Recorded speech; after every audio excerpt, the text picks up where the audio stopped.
tits. No, well, hold on. Okay, now. There we go. Ha! I talked to Alex Hanna the other day. Yeah. Yesterday, and he goes, not until I listen to the podcast did I realize how truly retarded Ben is. Well, you know what? He's retarded like a fox. That's right. That's the saying, right? Retarded like a fox. Oh, it is. Do you want to just start? We can just edit that out because we're not supposed to say retarded anymore. Yeah, we'll start. Let's start it over again. I literally forgot. Yeah, you said it. I was quoting. I don't mind saying it when I'm quoting. That's why I love rap.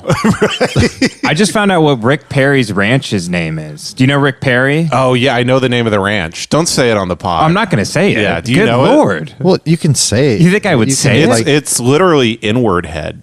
I'm not kidding. Inward Head Ranch. That's the name. It's all one word. Is it spelled with 2 G's and an ER, Ben? That's right. Is it really? The traditional way, yeah. Are you fucking kidding me? Jesus Christ. It was just always named Is there anything that we can talk about other than this? You know, he's secretly gay, Rick Perry. Because I lived in Austin for a long period of time. Every single person I knew in Austin, Kevin, this is a real thing. I'm not even. Are we going to get to brain jail bingo like in the first 30 seconds? Right? Yeah, everybody listening at home wins immediately. Yeah. No, everybody I knew in Austin knew somebody who Rick Perry had either tried to fuck or like they knew somebody who worked as a gay escort in Austin who Rick Perry had sex with. It's like a well-known. And I met the guy one time. I don't want to pay generalities on the man, but he seemed very effeminate. All right. Not that there's anything. I don't even know who Rick Perry is. He's the former governor of Texas, right? State of Texas. Ah. Former governor. The Lone Now Star he's State. the Secretary of Education or something like that. Yeah, Rick Perry, more like Dick Perry. This guy. Huh? I'll tell you what. What's he educating people on gay sex? All right. Gay sex education. This is actually woke though because he's a very anti-gay Republican. Yeah. Oh, really? Yeah. Oh, yeah. He's gay. Yeah. That's good. And also, no, it's bad. No, it's bad. No, it's good that he's gay. Also, It's bringing good. it back to mental health, our mom used to work for mental health services in Texas, and they cut. Ironic. They cut. He just obliterated the budget for mental health in Texas, like state mental health care. Well, I mean, you got to pray the gay away, you know. It's What is the brain jail bingo, by the way? The card is the middle where it's the free space everyone gets. Everybody gets Does it. it just say racism on the middle? Everyone immediately just puts one down. That's a guaranteed. Yeah, it's woke Satan is the middle card. yeah. Okay. We. By the way, I did have a request for more woke Satan recently. Oh, really? Yeah. Oh, okay. Yeah. Middle America is demanding we do woke Satan. Yeah. They really want it. Okay. Like we're on the Ed Sullivan show. Okay, let me What see if I America can. wants, folks. Let me see if I can fire something up real quick. Hey, well, why don't we hit that intro, and then we can get it started, and we can bring in woke Satan. Or pretend we said something funny. Then Yeah, poo plug poo the intro. poo poo pee pee pee pee poo poo poo poo. You ever pee pee on your poo poo? Typically about an imminent event or something with an uncertain outcome.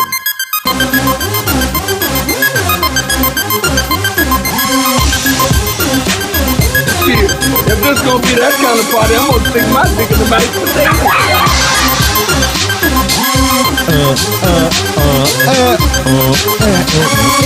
Oh God, they're gonna know I'm dumb. Come on, baby, let me just sniff the pussy. Sorry.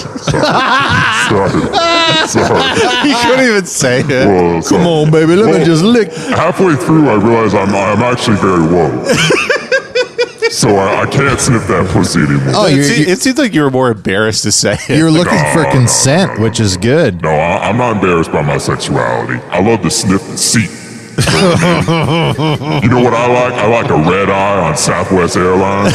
And when the lady gets up 3:30 in the morning to go to the bathroom, she think my ass is asleep, but my nose is awake. Right. You know what I mean? As soon as she get up, I'm bending over, I'm wiping the peanut bag off of the damn seat, and I'm taking a sniff. You'll actually cut the seat cover off and just fold it and put it in your suit. Oh yeah. Well, welcome to Brain Jail. We just got reports that people are now requesting less woke Satan. Well, Yeah. hold on. I am woke, but that technically means I'm also a rapist.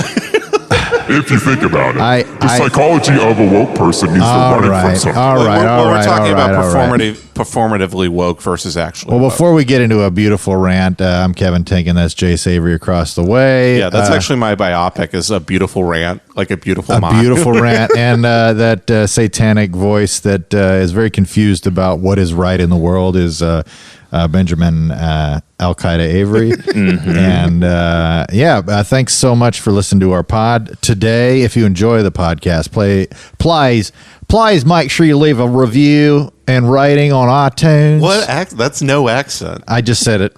Okay. I did it. Leave us a rating. Send us an email at brainjailpod@gmail.com. And feel free to join the newly discovered Reddit subreddit of Brain Yeah, we have a Jail. subreddit now, weirdly. Very cool. Yeah, very I think we cool. have one meme on there now. Yeah, So, look at that. I do love that Ben is Squanchy Cat. That makes the most sense. Yeah. And then he didn't even know who it was.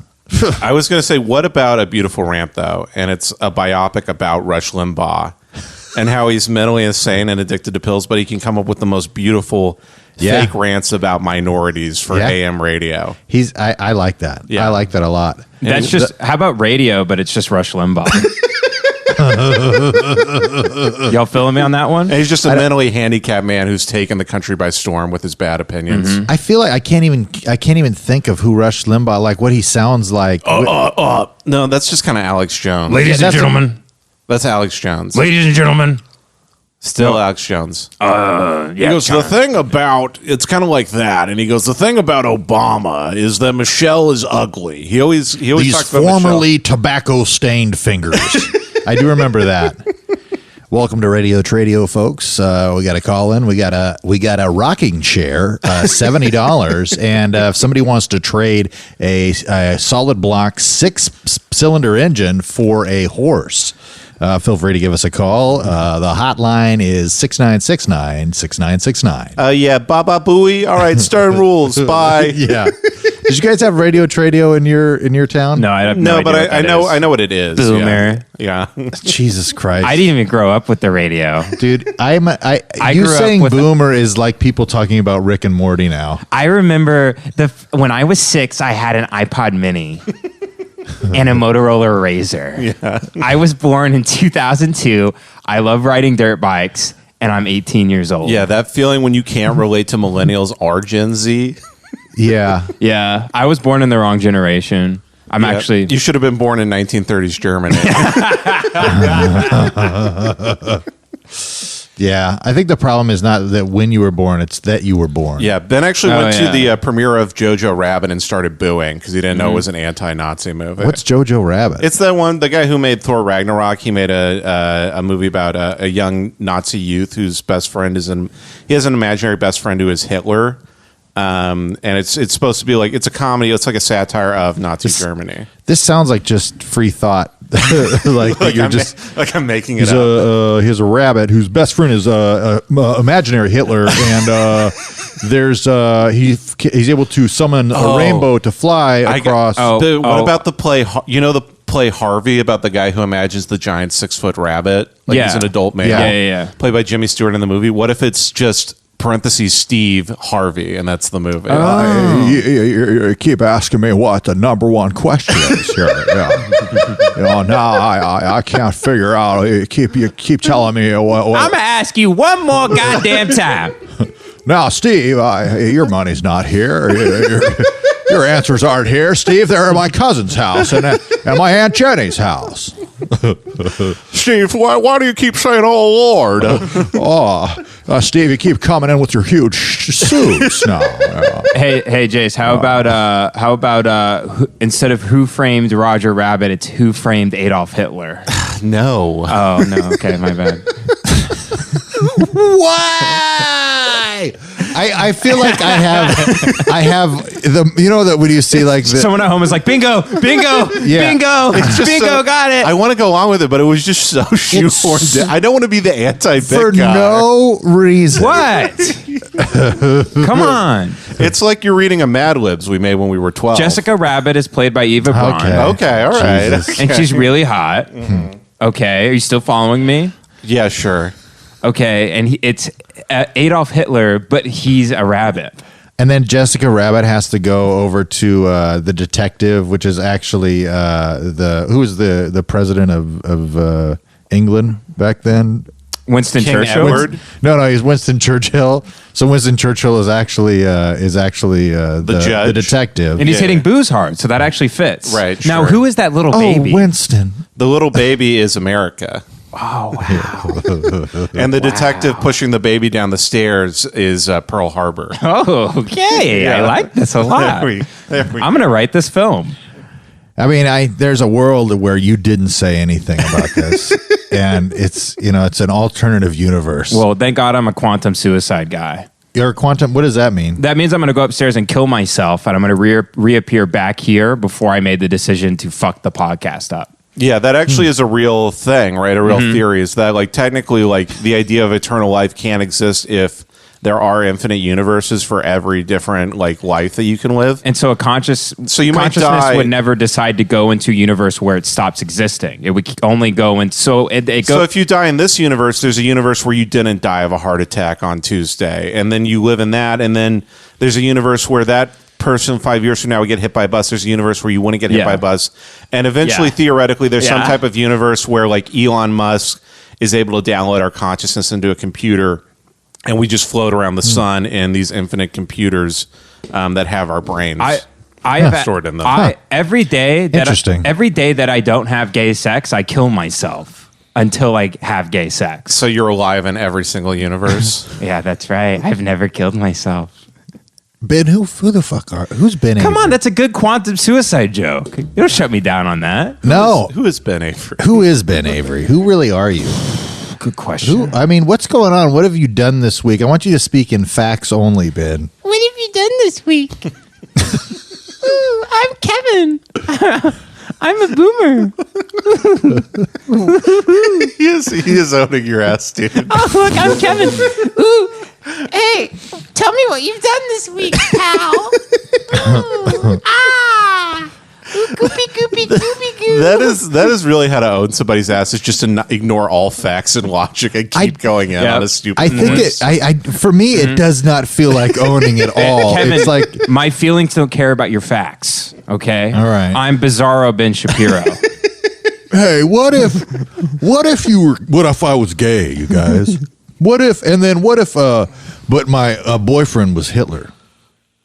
I was thinking, like, what if? What if though? No, well, seriously. What if instead of scope you just had a bottle of cum?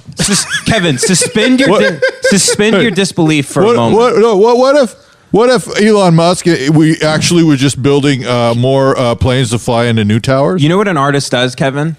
An artist invites you to take a step into his world, into his mind. Yeah. Mine just happens to be bad. Yeah, if So you're inviting is saying- you like handcuffing a child and throwing it in the back of a van, Or you're I'm saying inviting you into my world. or you're like Van Gogh, but your Starry Night is all the sky is shaped like little swastikas instead of big I'm like swirly waves. Van stop. No, I wouldn't paint that. And stop. I'm trying to think what my starry night would be.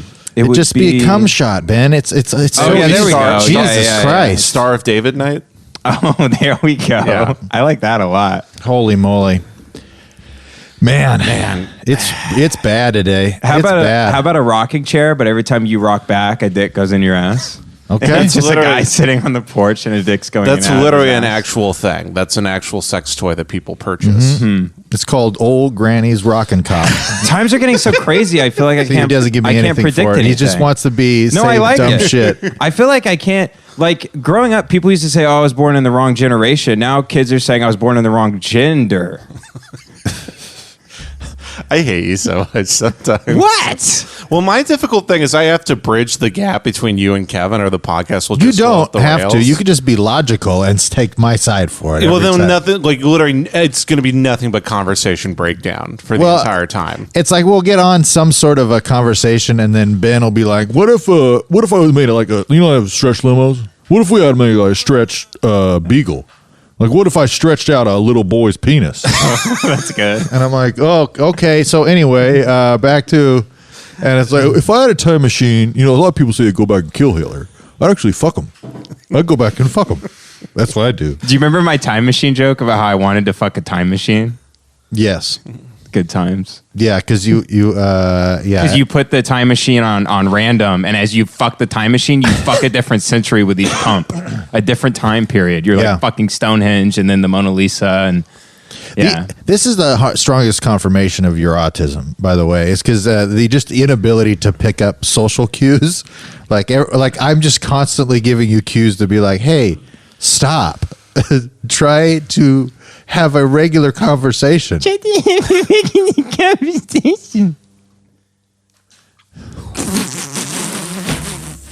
Well, welcome to the Ben Avery Show. Apparently, we're not able to talk about anything but what Ben wants to talk about. No, Kevin, I actually would like to know how you've been, because the last time I saw you was at the Comedy Store. Uh-huh. I saw you a couple days ago at the Comedy Store. You look like you were in good spirits. You guys both need to go there, buy some damn comedy. Yeah, You're fucking out of it. Yeah, I went there because I wanted to. I went there to fuck Joey Diaz.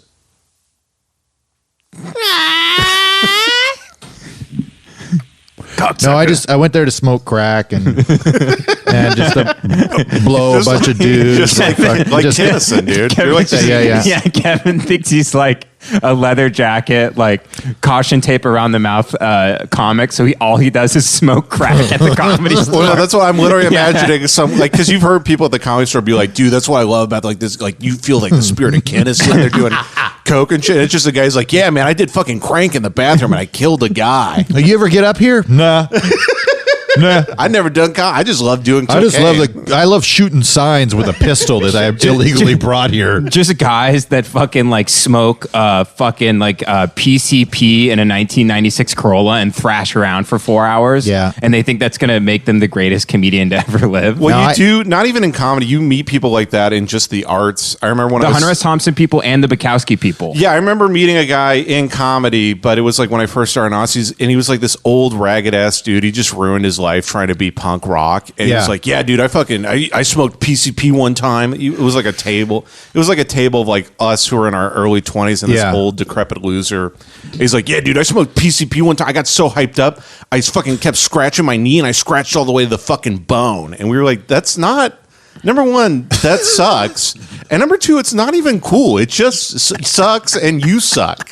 Everything about this sucks. One of my favorite things is when somebody's telling a story where they're clearly bragging, but what the story they're telling makes them look absolutely horrible. Like dog shit. Yeah. Like, oh, dude, fuck your dogs. Yeah, dude, hell yeah. Dude, one time we had this Pomeranian. I used to rape it all the time. This fucking... Dude, honestly, like, but that dog sucked. Yeah, so dude, like... The dog was like a cunt. Yeah. Dude, we used to like, what we fucking do when we get AC/DC records, we play them at 33 rotations per minute, so it's like black metal, and then we just rape the dog. Hell yeah. It was metal as shit. Or he inserts into the conversation something that's unrelated, but then like kind of hold... Like, he'll be like, you like AC/DC? Oh, so you hate black people too. You're like, hey, wait, what? Right. What are you talking about? He's telling like these Bukowskis, what he thinks are Bukowski. He's like bleeding out of his head the whole story. By the way, if you think any of these type of examples are exaggerated, spend 2 hours at the Comedy Store at any moment in your life, just hanging out on the porch and be friendly. And then somebody make eye contact with anybody. But this is also a lot of like liberal arts colleges too.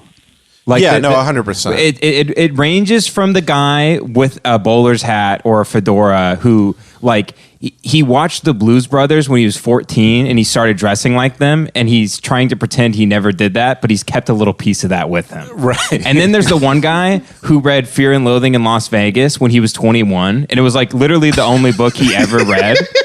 And he thinks he's fucking Hunter S. Thompson. Yes. He's like, dude, if I do acid and go to Yum Yum Donuts, like I'm going to write like the next great American novel. Yeah. LA sucks. Can't even find any fucking mescaline in this town anymore. Like I remember in college, like there was a guy who would wear piano, neckties, suspenders, piano suspenders, and walk around. Yeah, and people would be like, that dude is so cool because he's quirky. I was like, he's not cool. It's like, here's the thing, if he like just wanted to do that and he was doing it, like you could feel that air. I'm like, hey, good for him. He's doing his own thing. It was clearly, look at me, suspenders. I'm trying to piece together a personality. Well, sounds like somebody was looking at him. It sounds like Jace Avery was paying close attention. Well, we did date for 2 years. Well, yeah, I get it. That's why you broke up. Can I say something?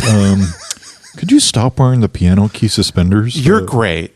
You're great. I love you. Look, I love you. I've never said that about somebody else. But let's just do black suspenders one time. How about that? You said you would never bring out the suspenders. You ain't white. Fuck you, man. You guys just start making out. Yeah. I knew this like 350-pound dude who dressed like the Blues Brothers like 2 days out of the week. Yeah. Yeah. He was really fucked up. What do you wear, like the tie and the hat and everything? People dress ways, you know. But when you're 15 and you're like he's going around, he's saying the lines. He's saying like 2 fried chickens and a Diet Coke or whatever the line is. Dang it, fucking dog. Or was it a Diet Pepsi? I forget Can the I get line. 4 fried chickens and a Coke? Yeah. Can you take the dog out of here? I'll do it. She's knocking all the cables over. Oh, sorry. Yeah, sorry, Gracie. Our dog cut its foot on a knife. It was Yeah, so she's got a big cone on her now, and she's basically a terrorist. our Sam Harris hates our dog now because it looks Muslim.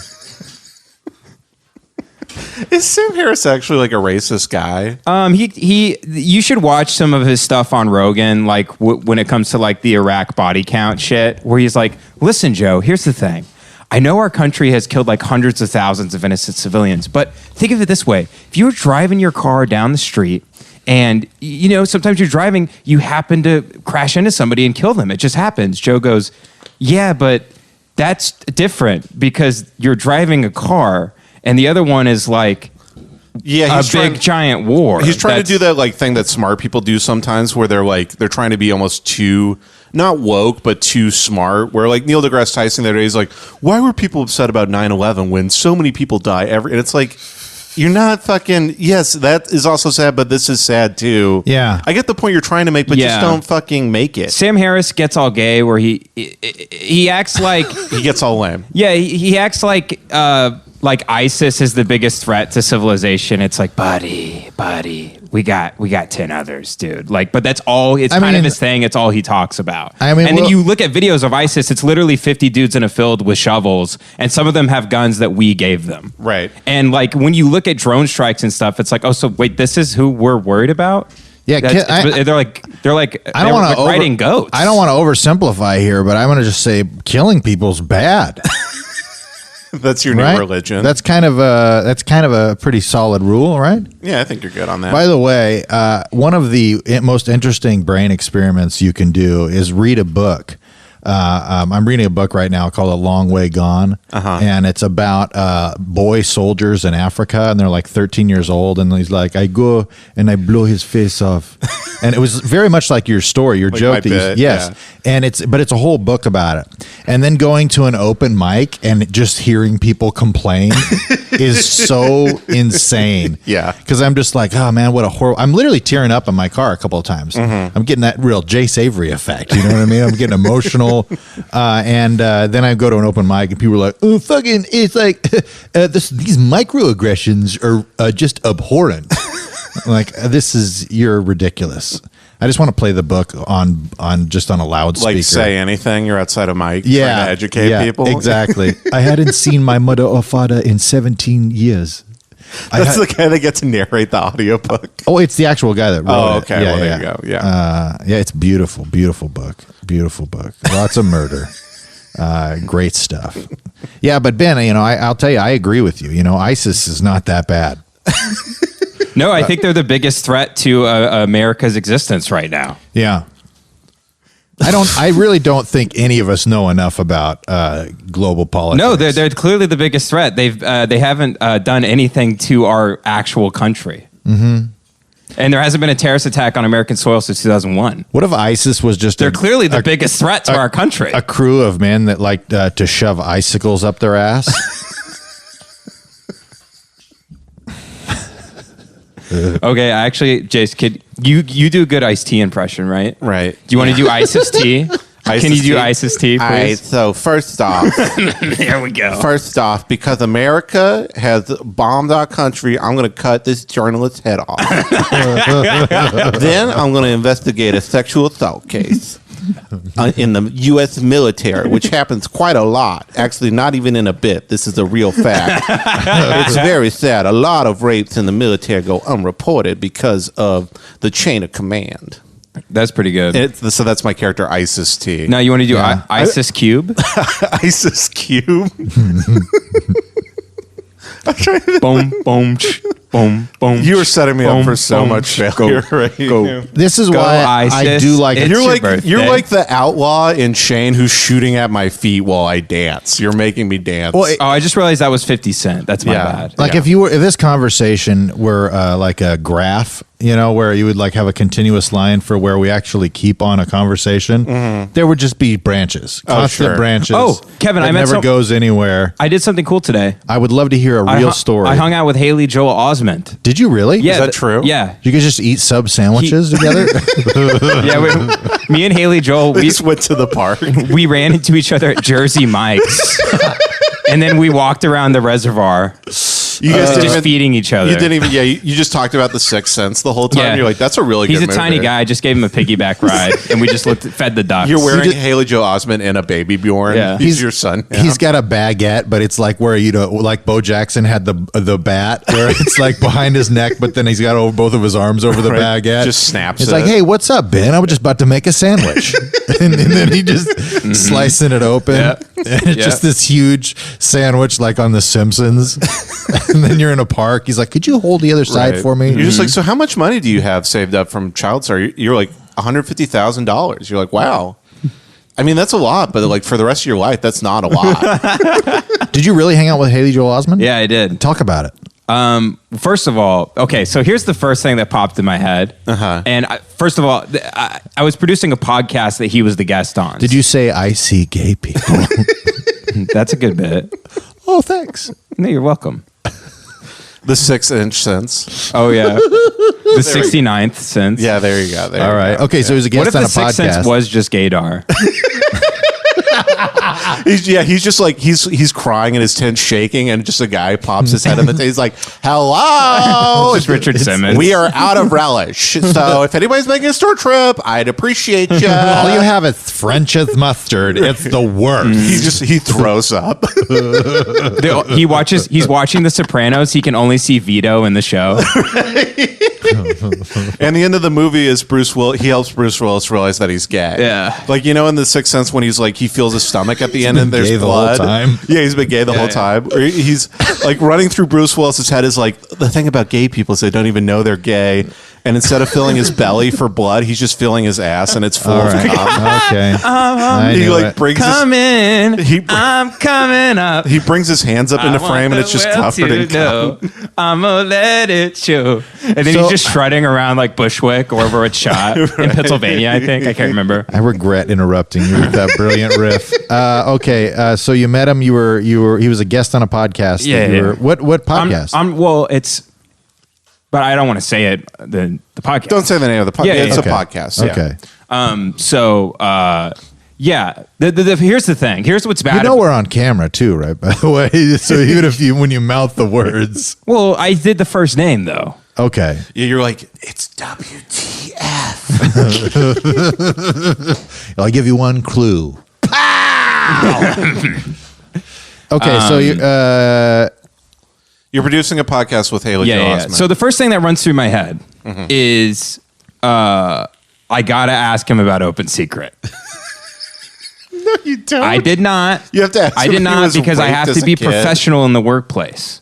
All right. That seems like So I the did not most ask him. professional thing you could have done. But I really did want to be like, hey, in the Sixth Sense, like with Bruce Willis and everything, can I ask you a question? You fucked that shit? But he's a little guy and he's getting a lot of work. How at tall Netflix. is he, you think? I would say he's taller than Brendan Crick. So 5 foot. Yeah, I would say he's like 5'5", 5'6", 5'7". Yeah, relatively short. He's a bigger boy now, but he has the beard and the longer hair, and he really fucking rocks it. And he's an insanely good golfer, Jace. Did you know that? Oh, really? Yeah, yeah. Really? He played on like Marco O'Mara's like all-star team. Really? Yeah, he plays a lot of golf. He grew up in La sounds like Cunada up the- in Flint Ridge. That sounds like Really? the lamest Yeah. thing of all time, Mark O'Mara's all-star team. That sounds like if you were wearing a Yeah. shirt that said, ask me about Mark O'Mara's all-star team, I would give you a swirly.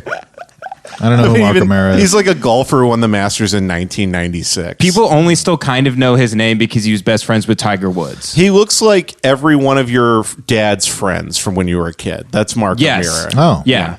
He looks. If Just you the He most- looks like Ron Orozco. okay, here we go. Just the most mayo-ass white guy Here's you've Mark ever met. O'Mara. Go to Home Depot and go to the lawnmower section. He's the only guy there, just walking around looking at lawnmowers. Dude, real Pretending to like crank, like he's sitting on top of the riding one, Yeah. just imagining. He can't afford it, but he's like, oh man, if I had this baby, woo! Dude, I there was a time when I was a homeowner where I literally went to Home Depot to look at lawnmowers, and it was like I felt like a kid, like on like post Christmas, where I don't get a gift, but they're like, "We're gonna let you go to the store and buy one video game, whatever you want."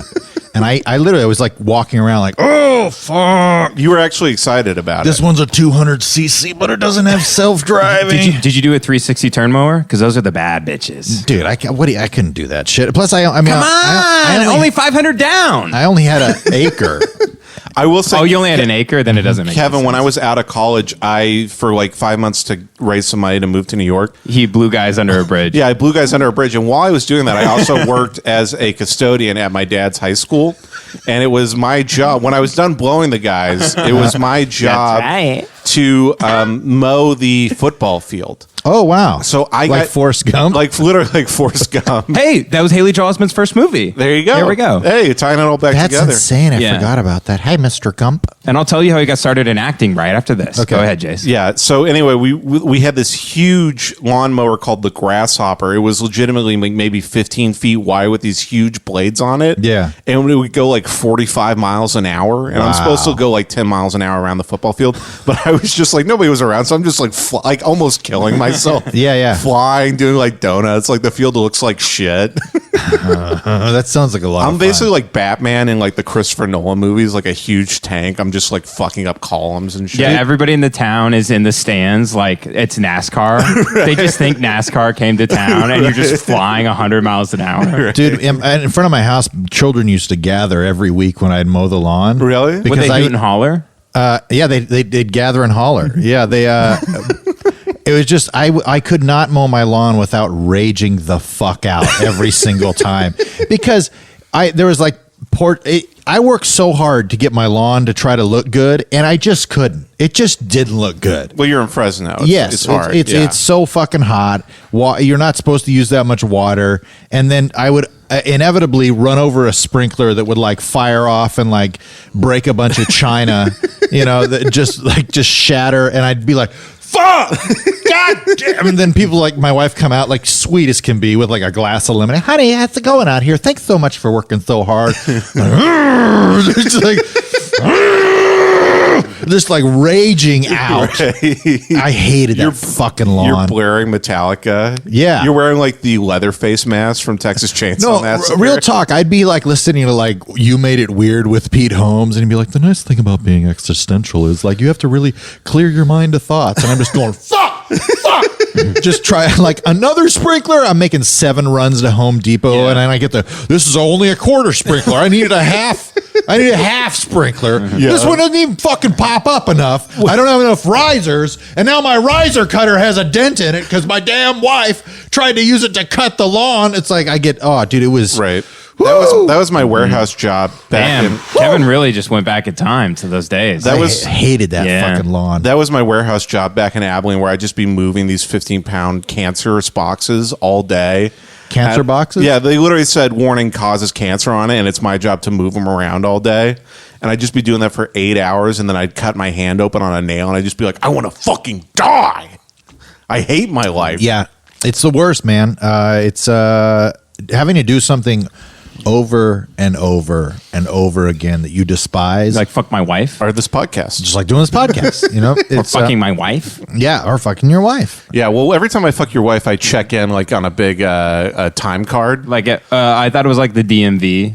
No, I was doing Where it like there's it was just a big monitor and above my bed it's like B654. right. And there's a And I line look down, going. I'm C59. I'm like, shit. Sorry, I'm late, honey. Traffic and whatnot. It's like, well, We'll have to have a conversation after this. I'm just working the front desk. I'm like, I need to see some identification. They just put like a condom and some lube down. I'm like, okay. By the way, Click, click, click. You hear the clicking on the keyboard? Like You have big nails like an old black woman clicking on the nail. dude, I went to Ralph's earlier today to get some groceries, and there was a fucking crackhead stealing condoms. That's great. And it was, I love that he's practicing sex safety. Yes. But he's like on crack. Dude, his face was so sunken. He looked so fucked up. He was wearing a jacket that's way too big. And I saw that he had those box of condoms, and he was like slipping it into the sleeve and stuff. And then like he saw me and he like pulled it out. He's like, "Hey, how's it going?"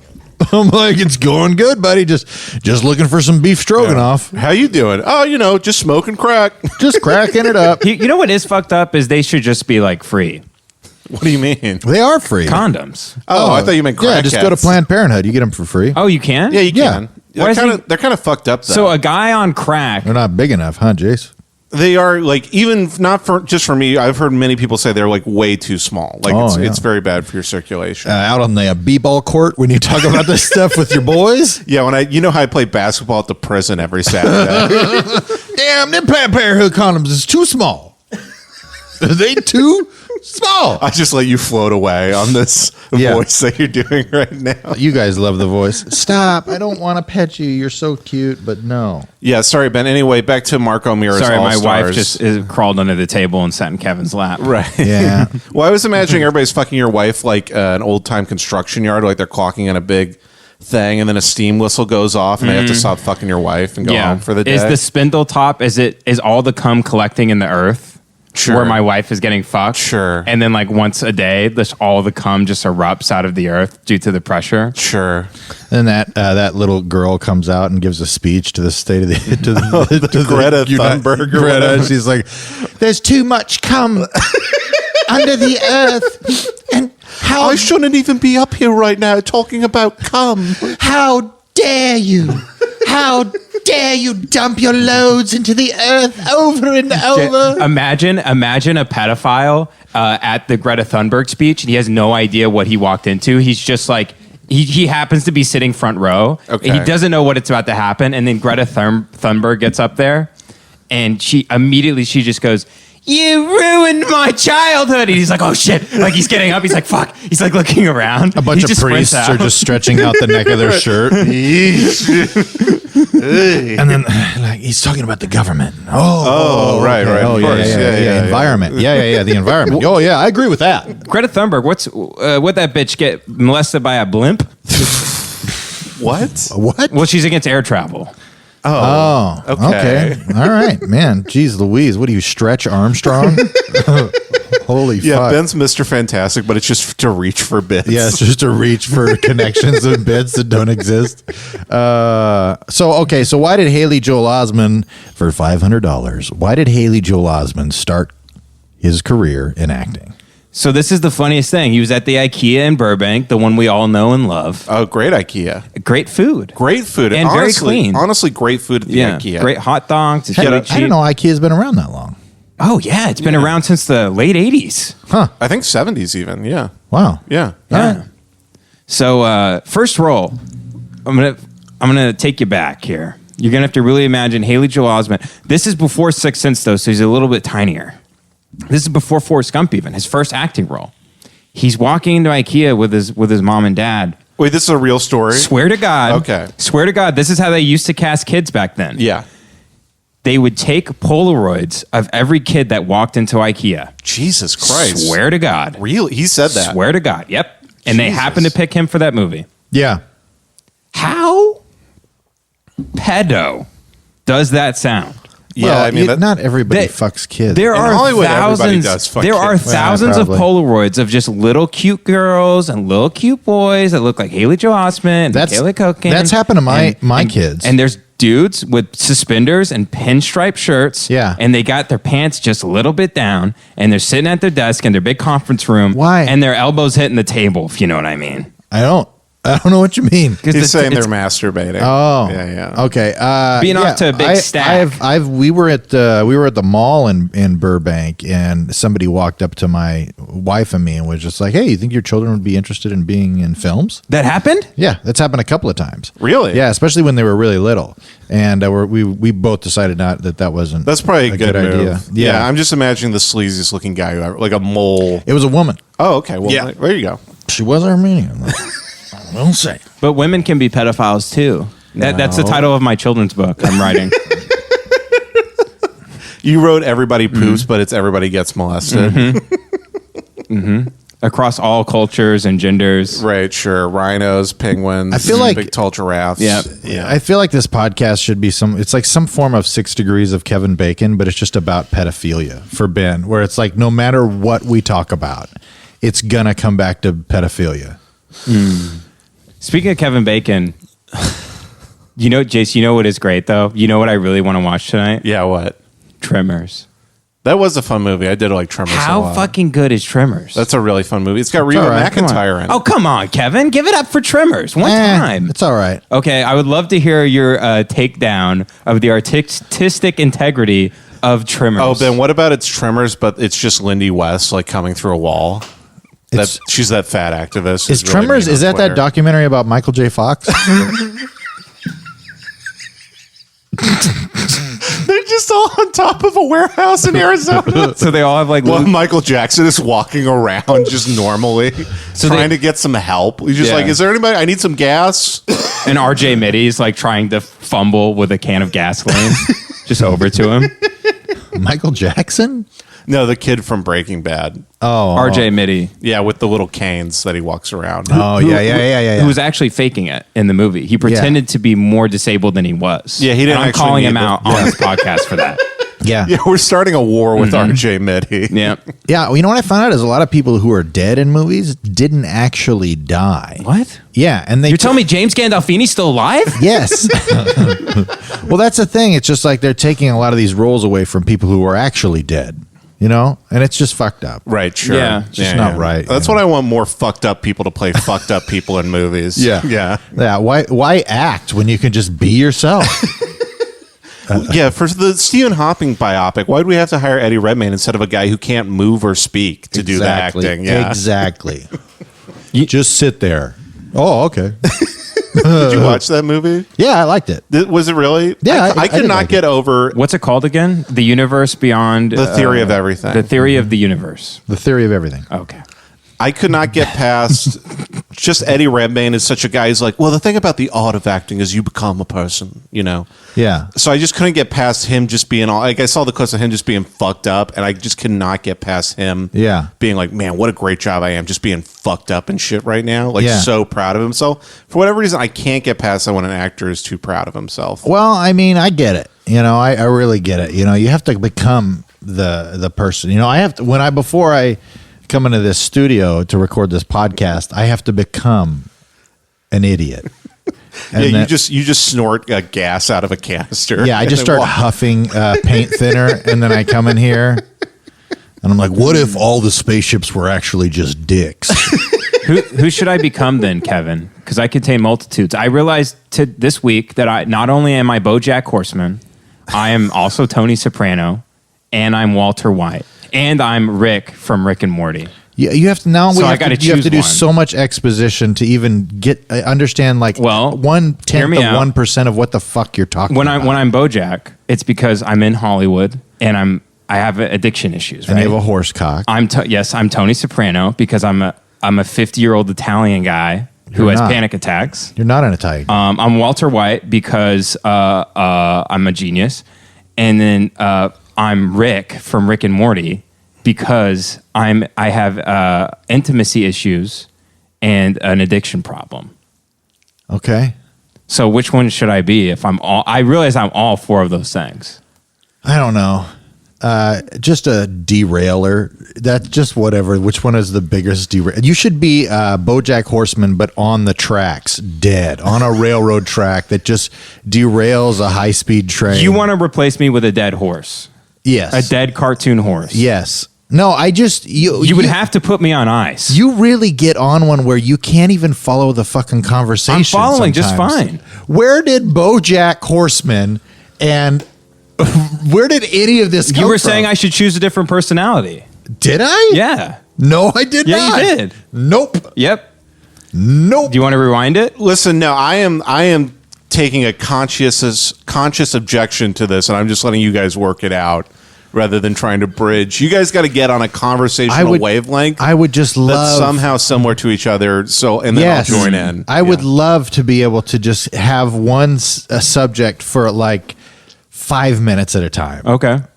Without you like going like, what if I ate all my pubic hair? Yeah. And here's the thing: you can't go silent now because I'm going to go. I'm not going silent. Okay. You can't go silent either. This is a fucking podcast with 3 people. But it's always my job to bridge the gap between you. Yeah, you guys. can't put that on Jace. You don't That's have to selfish. bridge the gap, but you could also participate. But doesn't Come on, mean Kevin. just your participation doesn't have to be gap bridging. Meet me halfway. Where okay, you're Rick and Morty, and you're And I'm mad about mowing my lawn. There we go. We met halfway. So it's now he's mad about mowing his lawn. okay. And so now it's the blending of both worlds. All right, sounds good. Well, I was telling the Haley Joel Osment story about IKEA, and then you came in with that IKEA thing, which was great. I think the listeners love that.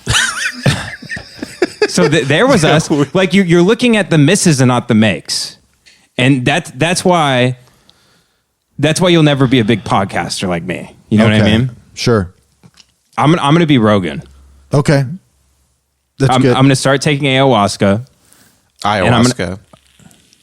That's not what my shaman said. This guy down the street.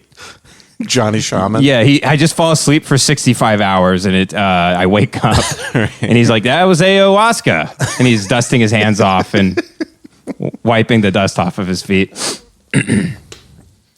So, okay, all right. Here you go. No, you've got to contribute too. I'm not going to recover for this. So, do you just want me to talk, Kevin? I'm saying if you want to go crazy and you want to not stop him from going crazy, I'm not going to bridge the gap like I do on a lot of episodes. You Why? guys got to work this out. Why? Because that's like my job on like half of the episodes. So why are is you just to be refused like, to do your job, Jace? That's what I'm saying is you guys got to do a better job of not getting to this point because I don't like having to juggle it back for you guys and get it on track. Yeah. Wait, let's stop for 1 second and literally just hug it out real quick. Can we do that? No, come on, that's gay. Well, welcome back, everybody. You may not realize that we just cut a long chunk where Jace was upset for having to be a peacekeeper, and I was upset for Ben being too autistic, and Ben was upset for me not throwing the ball back. And I was upset for being viciously attacked yes, for no reason. Yeah, that's my role on the podcast, to be viciously attacked. That's the problem is we're all Ben Shapiro, dude, you know? And sometimes we need to be a little Jordan Peterson. Yeah. It's a meeting of the minds. Unfortunately, I'm the only one that's galaxy brain on this podcast. I'm the only one willing to take my yarmulke off. Yeah. You guys won't do it. Yeah, we're all Joe Rogans, and sometimes we need to be all red bands. You know what I mean? That's right. That's right. Yep. The yin and yang of life, the Yeah. alpha and the omega. I love Malcolm Gladwell. He's one of my favorite writers of all time. Like I've read all of his books. Oh, how is the interview he did? So he was on Rogan, and I was getting so pissed that I almost threw my phone across the room because he has him on for 2 hours. They talk about brilliant stuff for 30 minutes, and then just Joe talks to Malcolm Gladwell about stand-up for 90 minutes. And I was just so That mad. could be interesting. No, it's the same points over and over again. Literally, Well, I thought Cornel West had an interesting perspective on stand-up and Richard Pryor and all that stuff. what do you say?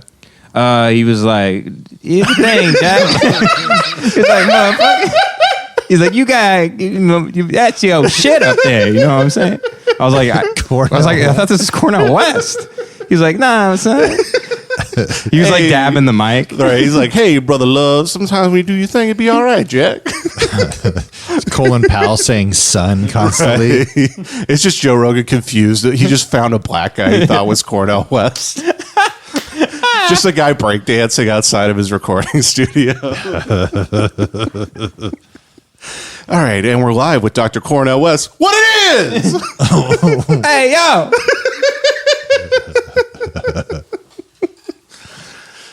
Damn. I do think I am going to be a Steve Harvey suit guy one day. That would please do that.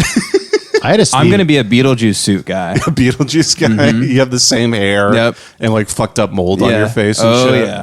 Yeah, I'm going to be dead someday. We're going to be doing the podcast and you're just a tombstone with dirt with a mic in front of Why are you contributing? He just shuts down. Look at him. We try to record and Kevin just rattles chains and groans the whole podcast. Oh. That would set a record for sure. What? Like having a dead guy on the podcast? Yeah, it'd be like the only podcast with like a literally fucking dead guy.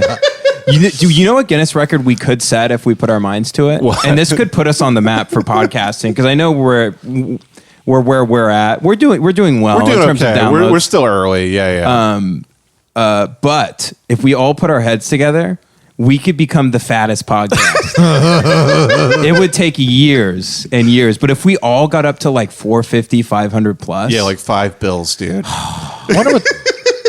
Like you have to buy special equipment just to cancel the nose breathing out of the microphone. We all have 8 wind guards on front of our mic while we're recording.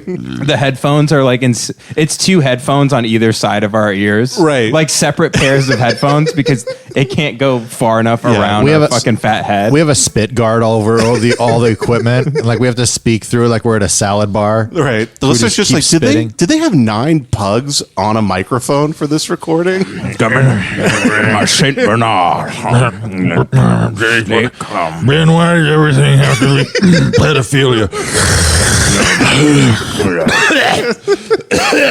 Do we all have really big dogs sitting next to us, like Saint Bernards and Tibetan Mastiffs? Feeling suicidal again. I need my poor dog. By the way, Jace, you'll be very happy to know I recently did an audition for Skull Chewing Tobacco. I saw that. I was almost like, should I become an actor just for this one audition? I mean, they wanted. Chance Royce was there, by the way. That makes sense. Oh, okay, cool. Yeah. And it was we did great. We had a group of 4 of us, and it was me, Chance, and Tyler Riggers. Was your time 10:30 by chance? No, it was in the afternoon. Oh, mine was 10:30. I did not show up.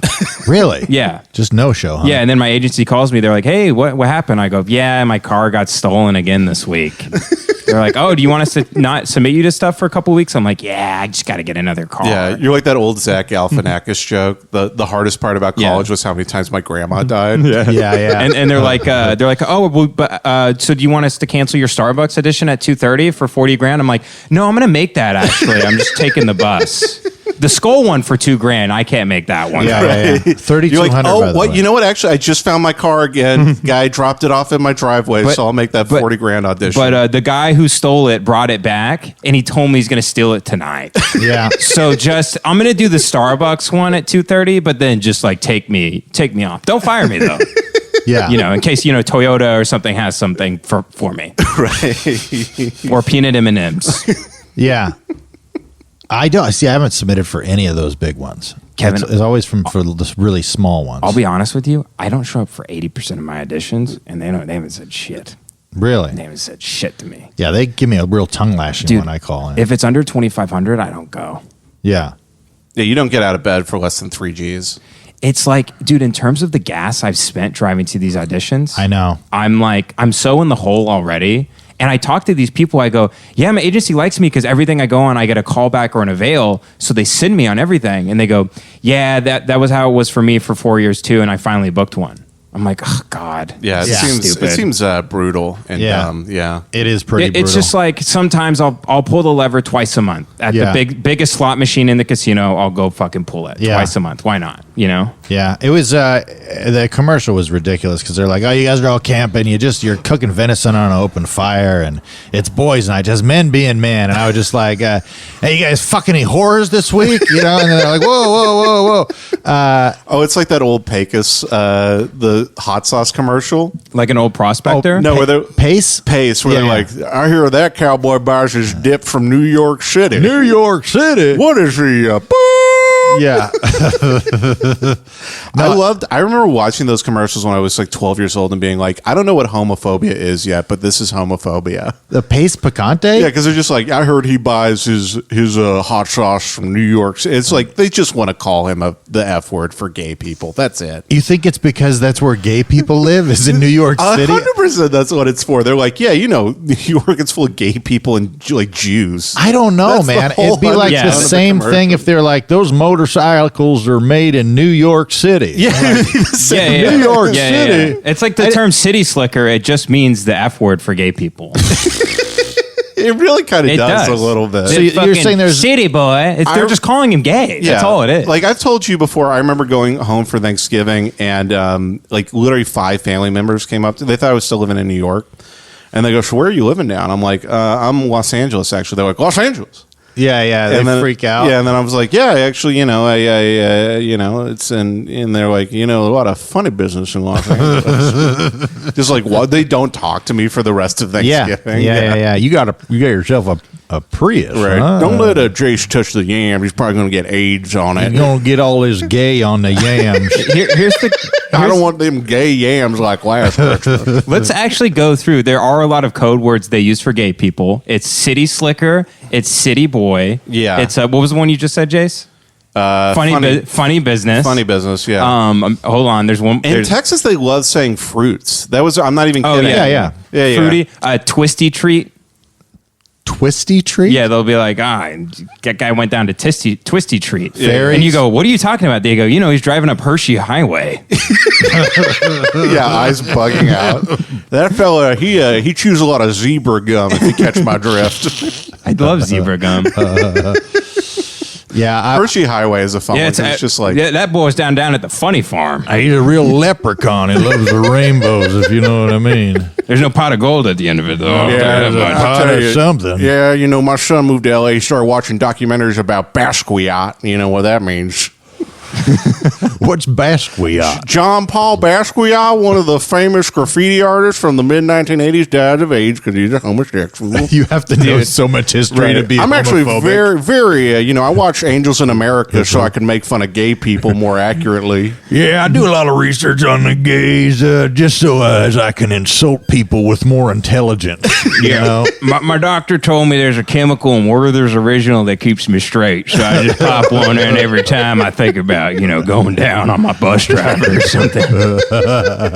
Yep, just eating a whole bag of Werther's Originals and sitting on the tractor for 9 hours. Me and the missus used to listen to Prayer Home Companion until they started getting a little fruity. You know what I'm talking about. They started letting women sing on the podcast. Mm-hmm. I do like You know what podcast I do love is Brain Jail, though. Those boys have good opinions about stuff. They're great opinions.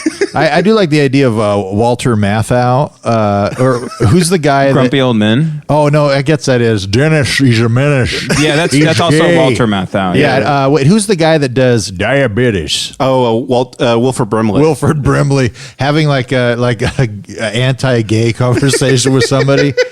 Here's getting their little fruity cakes and their diabetes. Throwing up the Hershey Highway. The Hershey, I can't have Hershey. I was on in account of my diabetes. I was in the great horror movie The Thing with Kurt Russell. The real thing is transgender people. Yeah, I watched Brokeback Mountain. Those two boys got AIDS diabetes.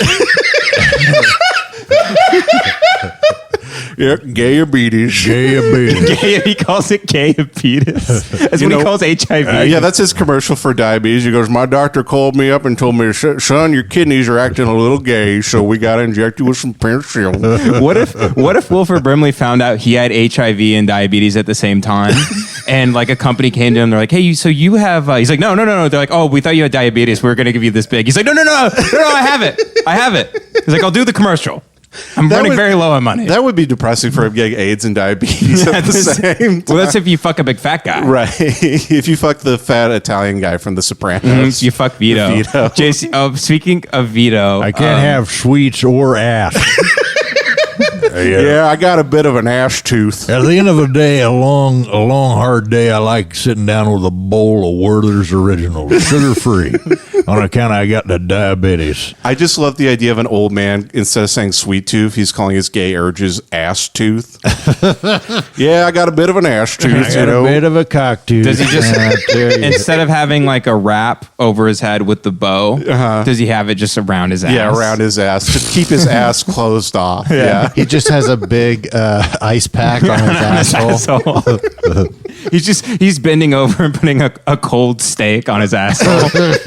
What was the purpose of that cloth tied around the head for a toothache? I think it's so you don't, your tooth doesn't hit against the top. Yeah. Really? Well, it just numbs your teeth. Oh, okay. You know, or I mean, it was probably like a cold blanket that was like in a freezer, and you put it around your jaw. well, there was ice in it. Probably. There's ice in it. It was probably from the 50s, so it was also just probably soaked in bourbon or something, and they just wrapped it around their skin so it could soak just in. dipped in heroin or something. Yeah, the good old days. Heroin, a doctor's little helper. Everybody, they were just giving people heroin back then. It was pretty great. I saw, this is like, I'm stealing this from Twitter or whatever, but I did see somebody like, it's kind of bad having depression now versus like the 1910s, because like literally the treatment for depression back then was just to give you heroin and a vibrator, and that was it. Yeah. Yeah. But that, I got to cure my depression real quick. Let me tell you what. They literally, this is a real thing, was they had back in the early days of psychology, literally Freud did this, was if women had depression or anxiety issues, they called it hysteria. Yeah. And the treatment, you know this, Kevin, the treatment was literally the doctor would masturbate the woman until she orgasmed. Yes. And like literally that was the only time a woman orgasmed was when she went to a psychiatrist. Well, of course it helped. She got her nut off. a man coming home at like 3 a.m, just fucking drunk as shit. I can't believe this. They come over there. Doc, she's hysterical. She didn't let me do my man stuff. And he's like, I'm bringing her in. I have a perfect solution. We will flick the woman's bean for 20 seconds. I'm just imagining that doctor getting home to his wife after a long day, just like wrist sore as shit. Yeah, I was like, honey, would you mind making, Honey, maybe you could. I got a little bit of hysteria right now. I'm a little hysterical. It's like, honey, I hate, you always make me bring my work home with me. Well, literally, vibrators were invented by, I think, a German psychiatrist, literally to help psychiatrists whose hands were getting tired from, I'm not kidding, masturbating women all day. Yeah. That's how sexist, like the culture actually used to be. That was the only way a vibrator Did ever got Sigmund invented. Freud masturbate them with a cigar? Yeah, he did. Would he put a little cigar down little there? Bill Clinton action, folks. Oh. Yeah. Jace, sorry, can I go back to Vito? Yeah, go to Vito. Because Jay showed me The Sopranos this week, and I just want to talk about Vito, if that's okay. Wait, which one's Vito? He's the insanely fat gay guy on the show. Oh, yeah. It's actually a beautiful storyline. I cried to it one time, but Yeah, I was he also was on on acid acid at the time. Yeah. I walk in the living Been room, there. Jace is just crying at 2 o'clock in the afternoon on acid. Because he he's can't like, be- they killed the really fat guy because he's gay. And, like, he just wants to be in love. And it's so fucked up. And I look He's at the eating TV, a huge pot of spaghetti. and I'm like, oh. Talking like this all of a sudden. But I'm like, oh, so this should be like the saddest scene of all time. I look up, and it's just Tony Soprano like, yeah, he's fucking gay. Yeah, who gives a shit? We're just going to fucking whack him. And I'm like, well, there's nothing sad about this at all. It's like, No, it's very sad because he wants to be gay, but he can't live that life. It weirdly is like darker than it being this big poetic thing about him trying to be gay. It's more so like the Italians just have this emotional distance between anyone being different than them. Well, it's a real they just toxic- move past it immediately. It's definitely a type of xenophobia, but it's more than that. It really is toxic masculinity. Is what, not to be Wilkie McWokestein. Wow. Jace, I totally agree. You said it best, my friend. When I watch The Sopranos, I skip right over season 5. That's my new horror book. Is called Dr. Wokenstein. And it's I make a monster out of every different gendered person and bring it back to life. Wolfenstein's monster. Yeah, Wokenstein's monster. Guys, I'm actually glad James Gandolfini's dead. He was the leader of a gang that killed a guy for being gay. Well, In Connecticut. Satan, that was actually just a television program. You shut the fuck up. You privileged piece of shit. As Jace is dry heaving over here. Yeah. Jace is bending over. He's just throwing up dip spit. But Jace, I would love. That should be the commercial. Jace, I would have loved at the time for there to be a crossover episode between what was Bam Margera's show? Viva La Bam. Between Viva La Bam and The Sopranos, and it's Don Vito and Vito, and they're just both fat gay guys. Is Don in the Vito world. gay? No, but he was a pedophile. Really? We went to jail for it. Yeah, and then he died in jail. After the show, because he got famous and he'd go to like these meet and greets in like 2009. No. Just around Connecticut. He was and groping like 14-year-old girls. Yeah. So he went to jail. And Jesus. in court, he did the Alex Jones defense where he just said he was in character. Yeah, he was like, I was playing my jackass character. And my character is egregious, so my character would definitely grope a 14-year-old girl. Wow. Yeah. You're like Don Vito. It's a reality show. A real Daniel Gay Lewis, if you will. He's just like Don Vito. Maybe he is just a character actor. Yeah. Maybe he like went to an Ivy League school. I feel like He we has could all do of his something with Daniel credentials. Gay Lewis. Am I wrong? My left ass. Hold on, last of the My left nut. Yeah, there will become. the last of the T cells. There's only one T cell left in the tribe. Right, it's the last gay man in Frontier. Yeah. No T cells for old men. I know that's not the right. That's not the right movie, but I still like Hold on. it. So There Will Be Blood. I mean, that one's like kind of too like hand over fist right there. It's like kind of heavy handed. Yeah, like, you There don't Will want to Be do Blood. a hat on a hat for There Will Become. It's just like, and I think we already talked about the spindle top with cum shooting out of the. We did thing, talk about that. Yeah. I don't think that got Hold on. edited out. What is another Daniel Day-Lewis movie? Lincoln? What about Lincoln Log? And it's just about his dick. Lincoln. So it's John Wilkes Booth, and he. Okay, so Abe Lincoln keeps a giant dildo under AIDS his Lincoln? AIDS Lincoln, and he's trying to free the slaves so he can fuck them. And he keeps a giant dildo under his hat. And John Wilkes Booth kills him so he can get the dildo. And then he throws the dildo on the floor of the theater and jumps off of the balcony and lands on it with it up his ass. It's the Tom Ford. 4 whores and 7 queers ago, our forefathers sat on this dildo. Hello, it's me, JFK, and I'm gay. JFK, of course, yeah. Herbert Hoover in parentheses because he could suck that dick up like a vacuum. If we're ever to keep the union together and all the slaves are freed, that's great. But if we're able to keep the union together, I'm only able to fuck 3/4 of the slaves. That's also acceptable. If we're able to keep the union together and no slaves are freed, but I still get to fuck them, that's acceptable as well. The Getty's ass, the Gettysburg. Get Gettysburg Oh, Address. there we go. Yeah. What? We do need to market a version of Mad Libs for this show. Right, Brain Show Mad Libs. Dude, honestly, that would be really But it's you solid. just write in the actual nouns. Like instead of Mad Libs, you write in like the man went to the butt bank. It's just like it's written in AIDS and semen. Well, you only have just 12 write in words to bank. choose Yeah. from. Hey, no one knows the play Lincoln was watching. Yeah, they do. It was called Liberace? it was called like an American. Yeah, he was watching Pagliacci.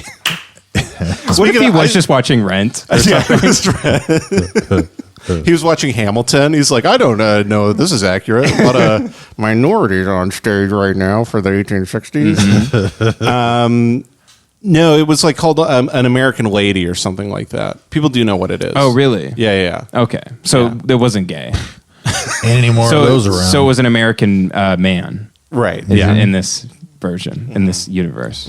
That's right. And And his last words literally were, "Are you enjoying the play?" Like almost like there's so many things about the Lincoln assassination where it almost seems like he knew he was going to die. Really? Yeah, like he was a big, he was into like fortune like tellers and like seers. 4chan tellers? Yeah, 4chan tellers. Big Pepe would come in and look in his ball. He can only predict 9/11. Yeah. A 4chan teller. Will of 4chan. Will of 4chan. By the way, I have. That's what this podcast should be called. I wish there was some way to put together some sort of montage of me researching 4chan and all internet culture to just try to relate a little bit Just more. ask your kids. I know, dude. It's literally, Kevin, it's like the Rocky IV montage where you're trying to like understand more of the podcast. Hearts on fire. Yeah. He's running up the steps of Epstein's temple, just trying to get to the top of the child sacrifice temple. I'm just burning a book that says genuine feelings on it. Just like, this is all done, I guess now. Okay. No more genuine feelings or thoughts.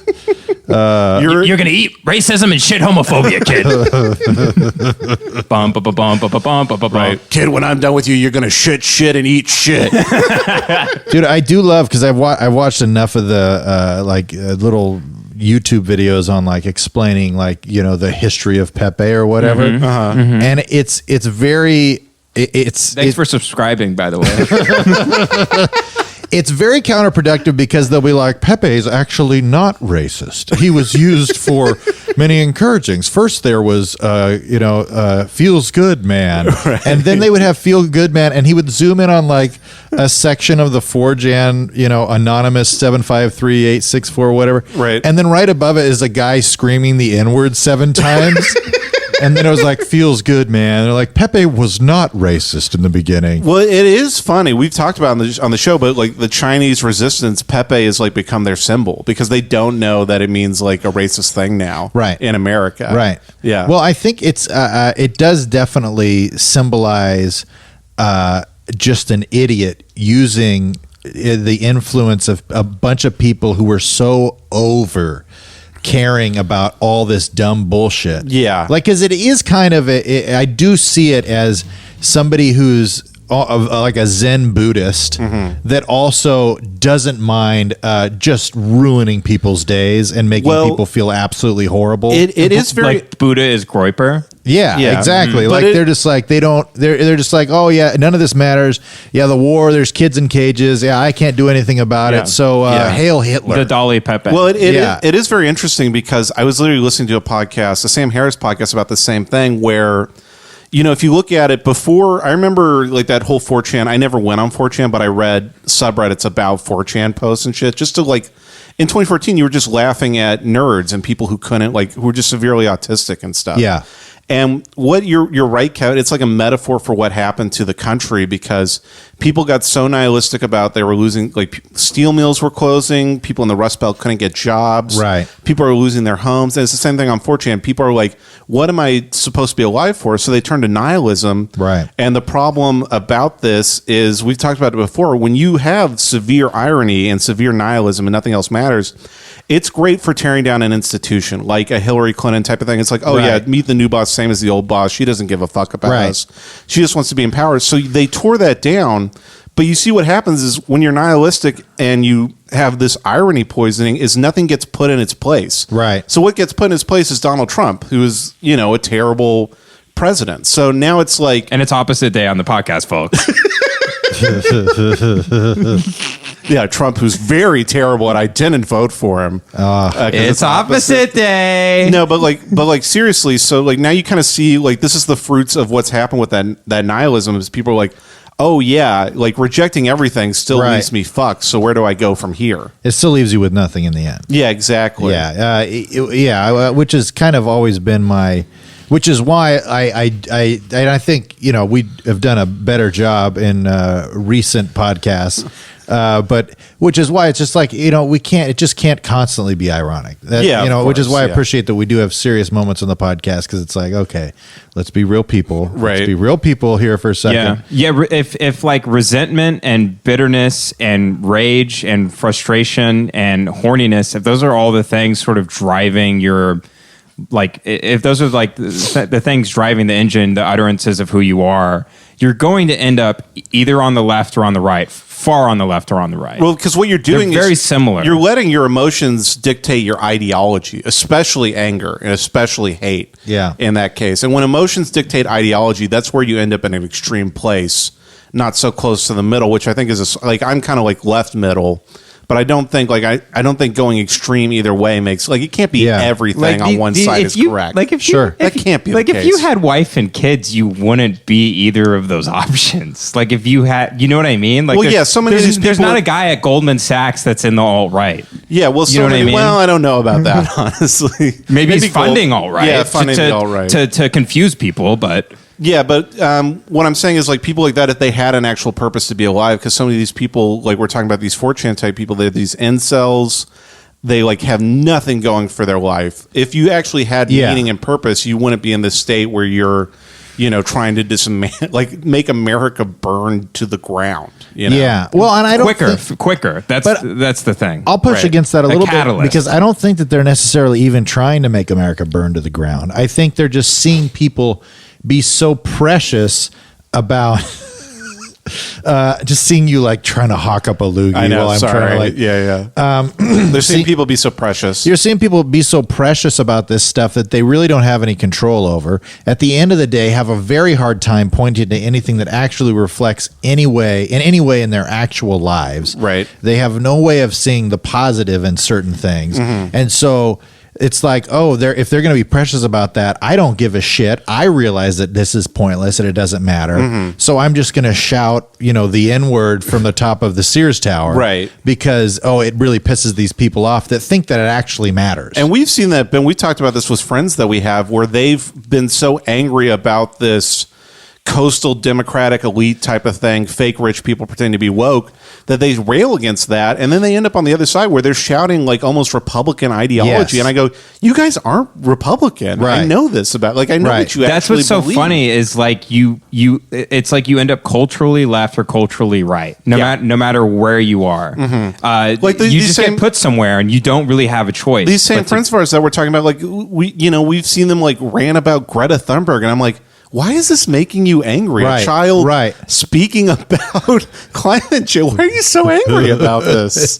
That insane. really is insane. It's a 14-year-old being like, hey, I'm trying to do my part to save the planet. And you're like, fuck that phony piece of shit. Yeah. Like, what is the problem with that? Exactly. Yeah, my favorite guys are the dudes that absolutely just go off on David Hogg online. Yeah. They're just like steam shooting out the ears. They're just like, when he turns 18, I'm going to fucking beat that child's ass. You're like, what? Yeah. He's a child. What are you talking He's like about? 5'6". He weighs 100 pounds. Yeah. You look like Frank Stallone. What is wrong with you? Well, even like, I think you showed me some weird conspiracy that I don't buy into, that people were saying Greta Thunberg is actually like not a deep state agent, but she's like a plant for. I'm railing against this, Kevin. I know. She's a plant for green energy companies trying to get people to go green. And people are like, yeah, she's just a fucking plant. I go, wait, so you're telling me that companies that are trying to save the planet are planning somebody to make the planet get saved? And you're pissed about that for some reason. Yeah. Like, even if the motivation is money.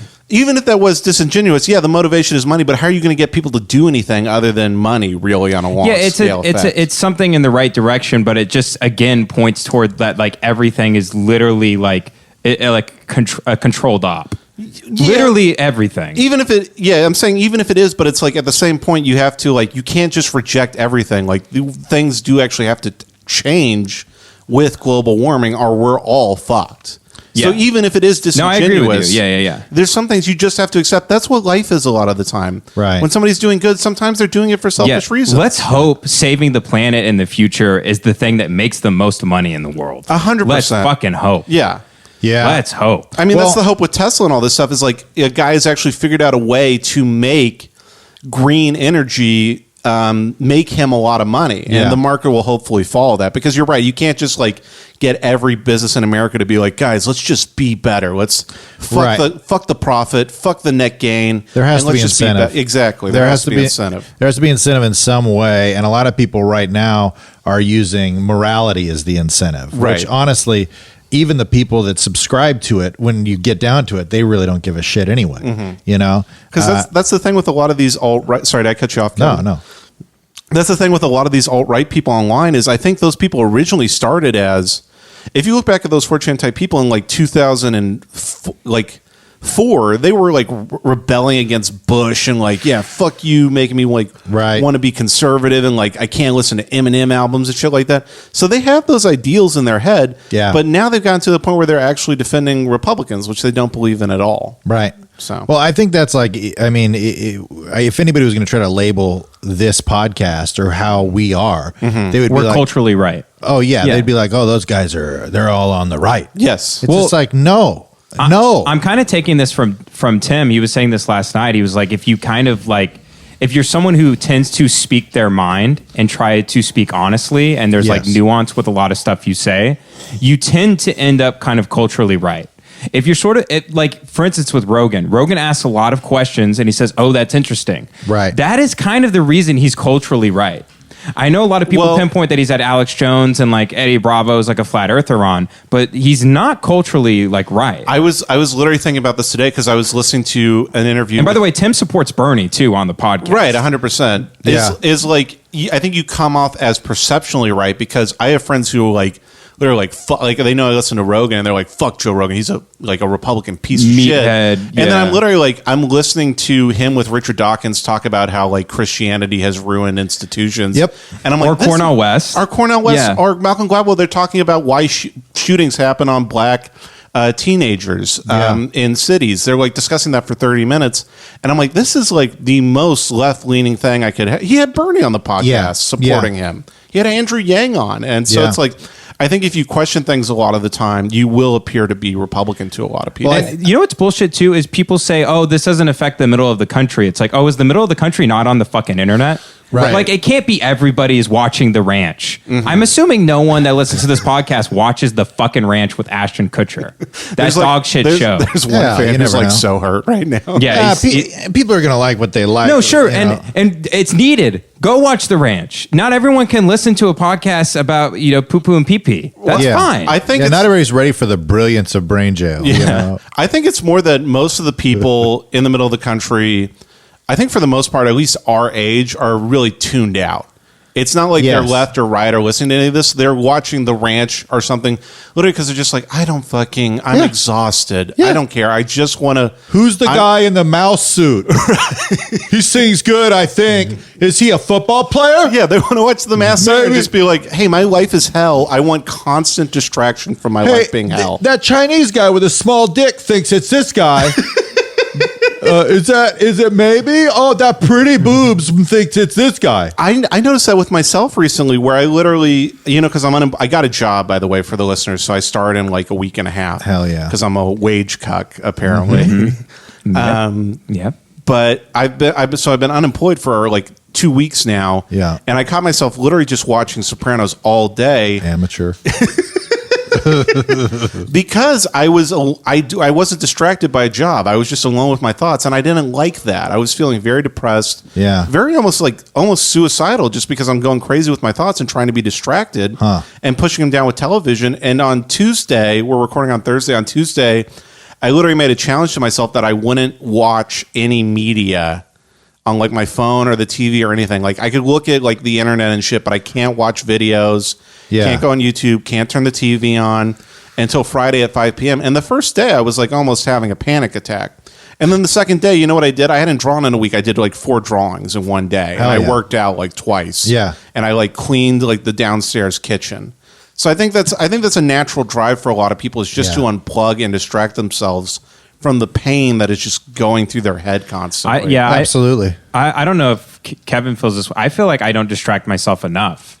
Like I feel like I do so much like podcasting stuff, and I get so passionate about my interests and honing my skills that like the other day I forced myself to leave the house and go play golf, and then I started to feel better. And then I went to the gym. I started to feel better because I'm just in the house for like 48 hours straight, just working, and you need to escape. You have to have a balance of it. I think there's a good escape and there's a bad escape. And what I was doing was a bad escape. Oh, mine was torture porn. It's a good escape. Mine is hurtcore. You gotta get the emotions out, Yeah. buddy. But mine was a bad escape, which was just disappearing. I think a good escape is, like you said, go be physically active, go to the gym, go hang out with the friends, go Yeah. grab dinner with somebody and Yeah. talk. That's like the things that make you mentally Just grab better. a yogurt. Yeah. Grab a yogurt. Just get and go. I mean, there's a lot of the time, like I will have to force myself to go to the Improv or to the Comedy Store or something, just to go be intentional about using my time towards what I say that I want to do. You know what I Right. mean? Yeah. And I never want to do it. And I always feel a little bit better at some point throughout the process when I actually try to do something. The college, the old college try. Yeah, just the old showing Kevin up. Tinkin college try. Dude, yeah, I saw Ben at the Comedy Store the other day, and I was hoping we'd be able to hang out, but then you like took off. I was bummed out. I left. I had to go podcast. But Tim was still there.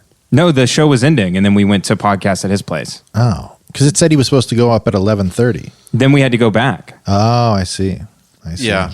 But that's the hard part, is actually making yourself do the stuff you want to do. Like actually just starting. As soon as you do it, it's easy.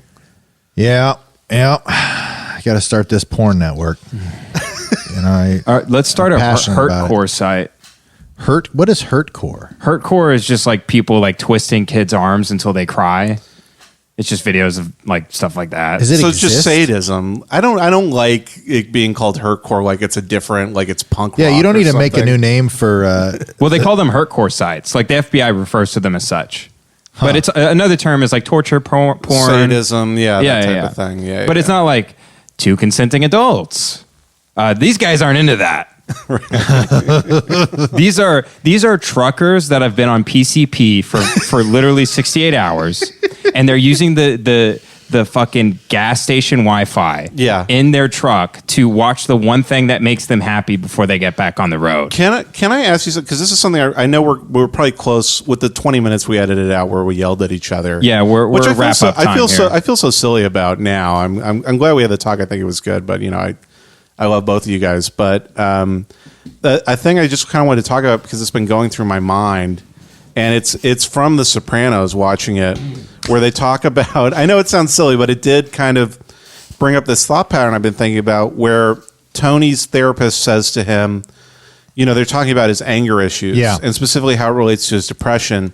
And she says to him, well, depression is anger turned inwards. And that like really affects with him. And I'm being serious. I know what you said, inwards. Take it easy. Oh, inward. Okay. Take it easy. I'm sorry. Is anger turned towards yourself. Yeah, I know. And he reflects on that for a little bit. And I was just kind of thinking about that because I was so like Monday, I don't know why, I was almost like legitimately almost suicidally depressed for whatever reason. Like I was just like, you get in that depressed headspace where you're like, how am I going to survive? Like, because you think it's permanent. And I wrote out all these thoughts that I had in my head. I kept it. I want to take it to my therapist tomorrow, but it's literally like, I'm a fat fucking piece of shit. I want to like blow my fucking head, like shit like that. I read it now and it's shocking to me, but it was like all this anger I had pointed into myself that I wasn't getting out, I think like led to this depression type thing. So I don't know. I was just wondering what you guys thought about that. Cause it's just a very interesting thing I've been kind of cycling through. I mean, so anger is or depression is anger turned inward. I was just thinking of like maybe it's the fact that like I get angry and I just won't let it out. That's our whole thing is communication issues. Issues. That's the whole thing. Like even the fact that I think we had this argument here was awkward in the moment, but I think it was actually all good for us because we actually got it out of our bodies. Whether if we just like didn't say anything and you just kind of like let that anger build, or you like might do it with your wife, or I'll do it with like somebody I'm dating, where I'll be angry about something and I won't bring it up. Just kind of, I'm trying to keep the peace. Here's the catch-22. Yeah. You express yourself through your art. What do you mean? So you might not feel the need to express yourself as much. You might not draw as much if you're like a healthier person. I don't think so for me, because when I get really depressed, I don't want to do anything. And even when I do draw, it is like these shitty drawings that are just like me doing like a cry for help to try to get these emotions out. I'm saying it is possible if you did somehow like rebuild yourself and your identity and how you feel about yourself, you might not need to do any of the things you're doing. I don't think that's possible. It's possible. I think you have to do those or not things. as often as possible. I think for some people that might be true. For me, I think the more issue is that I do really enjoy creating. Yeah. And when I'm depressed, I don't do that because I don't have any confidence in myself to do anything or any motivation or drive to do anything. Yeah. Like I actually like making shit. Like I look forward to doing this podcast. I look forward to posting. Like I just showed that drawing to you guys. I'm really proud of that. I'm looking forward to like posting that tomorrow. I think that I think you have to constantly be exercising the tools that help you become mentally healthy. And I don't think there is a point where you become this fulfilled person without the constant effort of trying to become that person. You know what I mean? I think the process of doing things that you fulfill or are fulfilling to yourself, because I also there's something to be said for if you have a goal and a drive or a passion about something and you're not putting any effort towards it, you're being disingenuous to yourself. You're being evil towards yourself. And I think that's the evil that actually makes you feel so shitty. Yeah. It makes you feel bad about yourself because you're not doing anything. I guess an argument against that would be like the monks that ultimately, at the end of the day, they're trying to get to a place where they're not doing anything. They're not thinking. They're just existing and being present in the moment. But at the same time, they're actively meditating. They're farming. Also, my thing with the monk thing is like they're also not, to take it back to The Sopranos again, because there is a lot of deep stuff in this. There's just a lot of really great lines about mental health. And there's this scene where Tony, like there's a rumor that Tony fucked Chris's, his nephew's girlfriend. Yeah. And he's like tries to shoot Tony's going crazy because he lives in this machismo world where he can't like be cucked like that. Yeah. And Tony's like trying to talk sense into him. He's like, just fucking calm down. I don't want to, don't make me have to kill you. Right. He goes, nothing fucking happened. We didn't have sex. Right. And he goes, yeah, Tony, but I got to live in the world. You know what I mean? And I don't know. That was like just struck. I think that's a beautiful line. Yeah. Because he's like, yeah, that might, like, what you're saying makes all sense, but I got to exist in the fucking world. And the thing about those monks, I think, is they don't really got to exist in the world. You know what I mean? They're on a mountain and they're just eating rice that they all made together. Right. And that's about it. Right. You know? They're not, and they're not even. Some could argue they're not contributing. They're not contributing. Yeah. I mean, they're contributing to their own small thing. But yeah, it's like, I mean, I get if my entire responsibility in life was just to eat food and sit down. Yeah. I think I would be, a little bit less stressed out from time to time. You think so? Your job is to sit and not think, right? And make this rice. Mm-hmm. Are you still stressed? I'm calling all monks pussies right now. Yeah, big old fucking pussies. But I think just the thing I kind of wanted to just drive home with this is I think when we're talking about that anger thing, when you don't externalize that anger somehow or be honest, I think for me a lot of time that anger will turn inward on myself, where it'll be like, you fat piece of shit, like eat another fucking piece of cake, or like, why can't you go work out? Why can't you get out of fucking bed? Right. Look at you working at a fucking office like a loser. Mm-hmm. And then that just kind of keeps, and then there's shame attached to that. And then it's almost like a cold front and a hot front hitting each other. And then it's just like a tornado erupts where I'm like, am I going to kill myself next week? I don't know. Well, it's a spiral because the thoughts encourage the thoughts. Yeah, exactly. You thinking you're a piece of shit, and then you get mad at yourself for being negative about yourself, but then you are, no, I actually am, though. I mean, that's in case in point, Right. And then it's just like, and before you know it, you're starting to think about ending it all, as opposed to honestly just enjoying a fucking breeze on your skin, Or just like literally what I did, which is just journal for 30 minutes. Yeah. Say the meanest fucking things.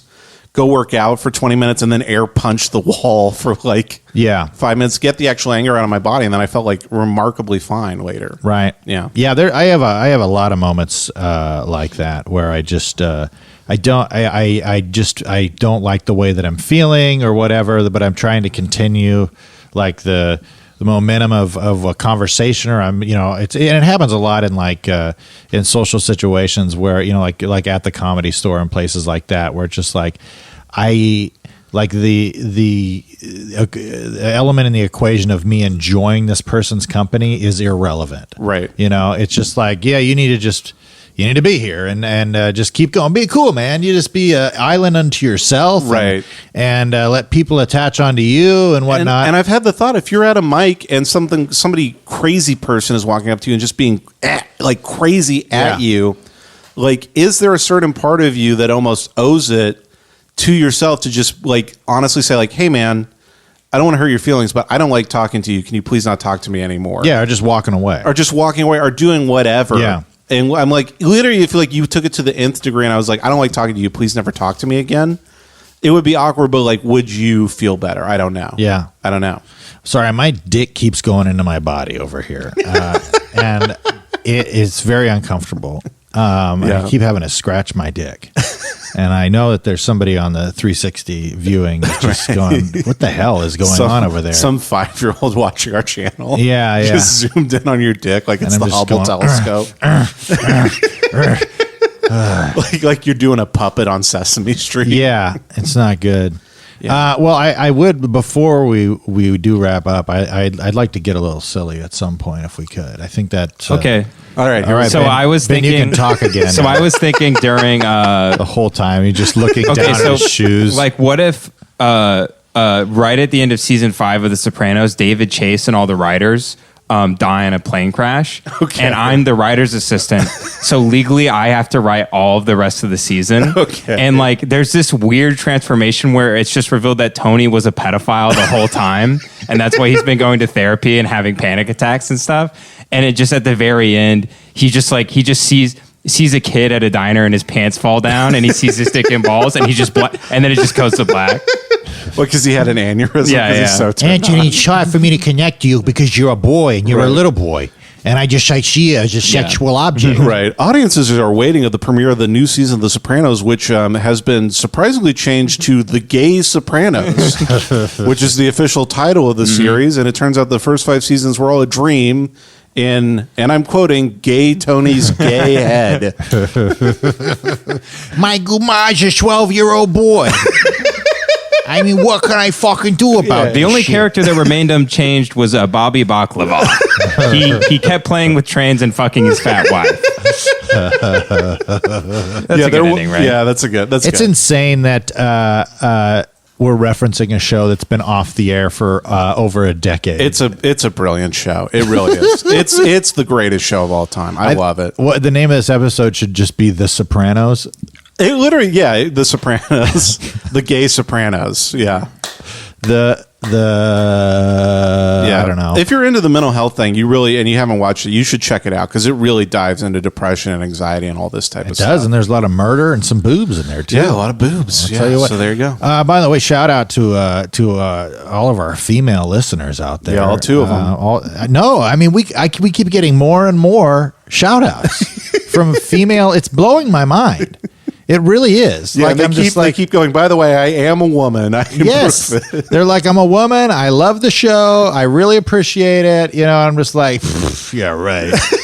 You identify as a woman. I see. Yeah. I don't know. All right. Well, thank you so much for listening. If you enjoy the podcast, please leave us a review. As per usual, we are desperate for those reviews. Send us an email to brainjailpod@gmail.com. And a special shout out to our contributor on Reddit who made just a brilliant Rick and Morty meme about the podcast, photoshopped our bodies out of the garage and replaced it with Rick and Morty characters.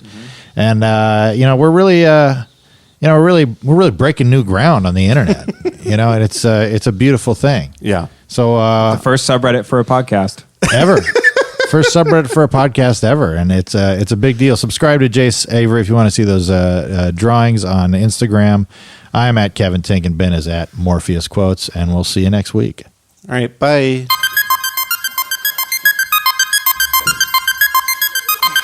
A feeling of worry, nervousness, will unleash, typically about an imminent event or something with an uncertain outcome.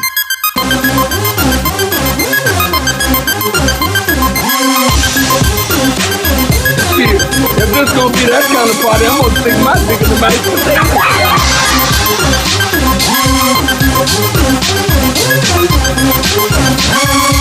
Oh God, they're gonna know I'm dumb.